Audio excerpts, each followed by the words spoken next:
Today on Hot Thai Kitchen, we are making Hạt Dày fried chicken.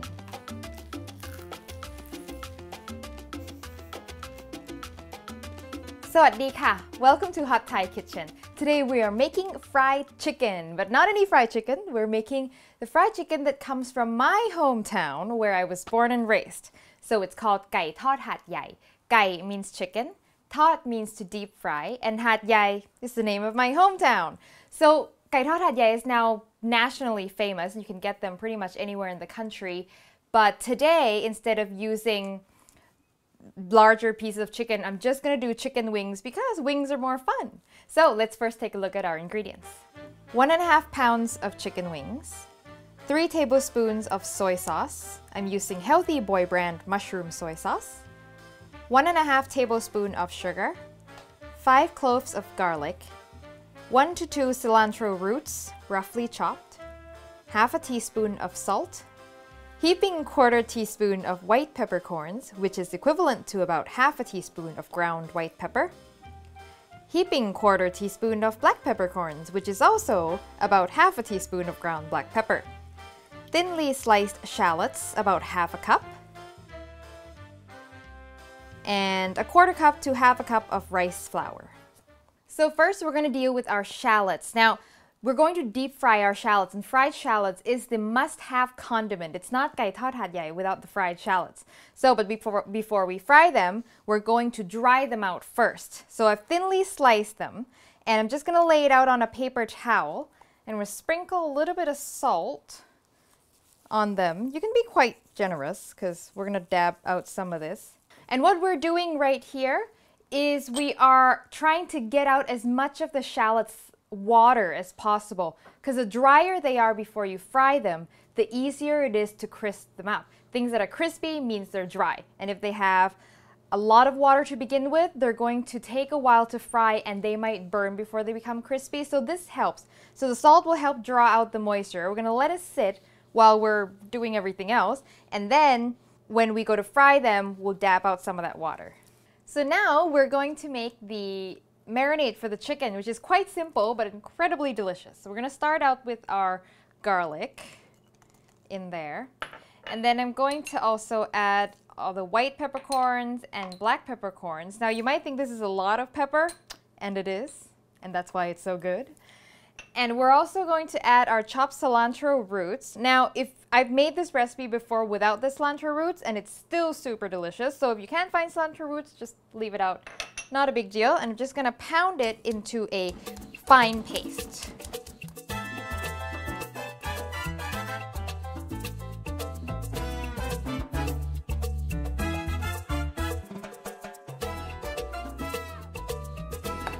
Okay, so you want it to be a fine paste. So we're going to transfer that into our Ziploc bag because that is what we're going to marinate our chicken in. And it smells really good already. We're going to add the rest of our marinade ingredients, which is salt, our soy sauce, and what else? Sugar. So the sugar in the marinade is the reason why our chicken is going to be a dark brown color rather than the KFC golden color. So the chicken, I'm using chicken wings, but you can also use larger chicken. I have removed the drumettes part, but I'm leaving the wing tips on because the wing tips, when you fry them, is really quite tasty. I actually like chewing on the skin on the wing tips. So we're just going to add our chicken here. And I also like using chicken wings because the reason why people like fried chicken is because of the skin. And the wings have the highest skin to meat ratio, right? So, you know, it's most bang for your buck. Okay, so once that's in, I'm going to mix it a little, just like that.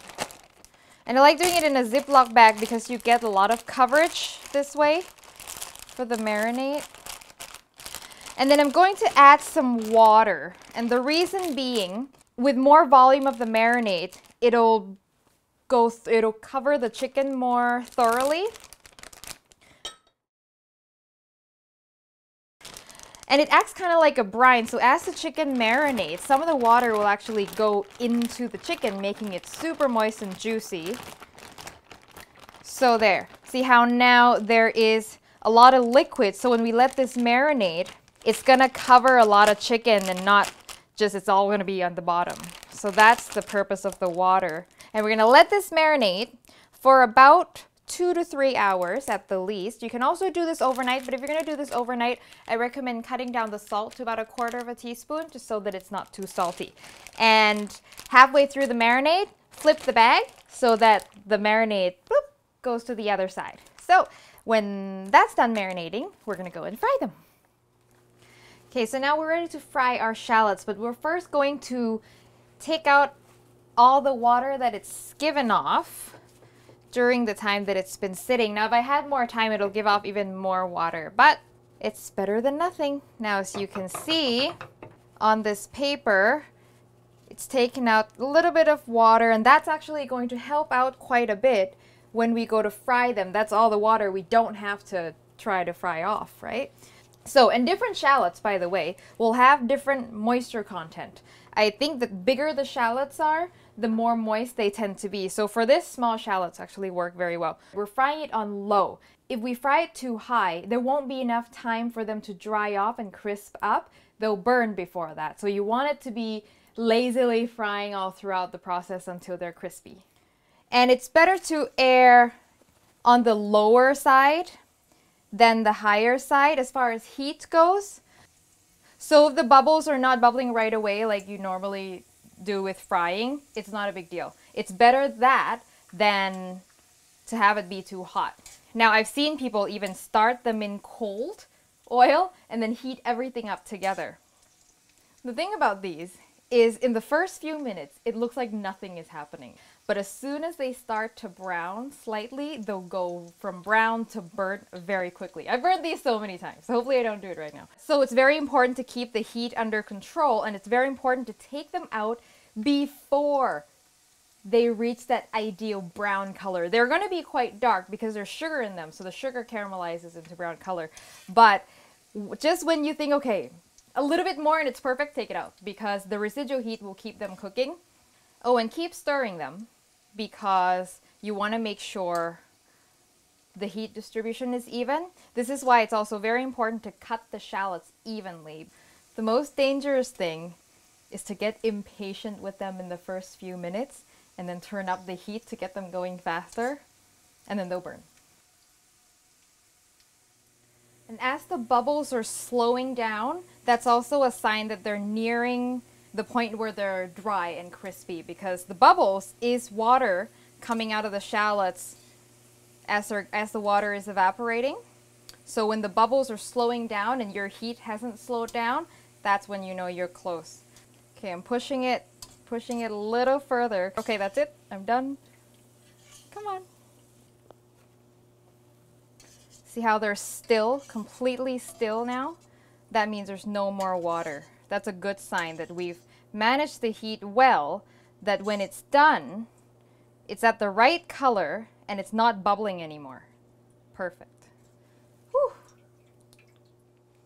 Okay, so our chicken has been marinated, and now I've transferred it from the bag into this bowl, and I'm going to add some rice flour, which is going to create essentially a light batter with the marinade. And that's another purpose of the water that we added, is so that we have that the batter is a lighter batter.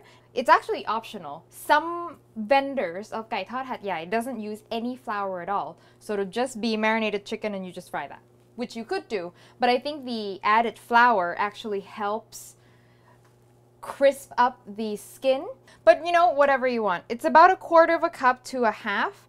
I usually add about 1/4 first, stir it up and see the consistency. Okay. I'm gonna add all of it. Too much. That's kind of what I'm looking for. Enough that it's a thin coating clinging on to the skin. Brilliant. This is it. Okay, now we're gonna fry. Oil 350.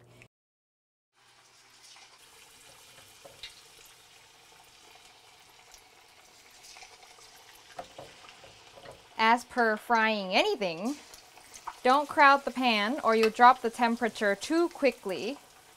Okay, and I also recommend not using the tongs you use for this to mess with it in the pan because 1, you want to prevent cross-contamination, and 2, you're going to end up with a lot of cooked on batter on the tongs and it'll be a nightmare to clean. So these should take about 5 minutes, 4 to 6, depending on the size of your chicken. And so you want to move them around as soon as they go in, just so they don't stick to the pan. They like to do that.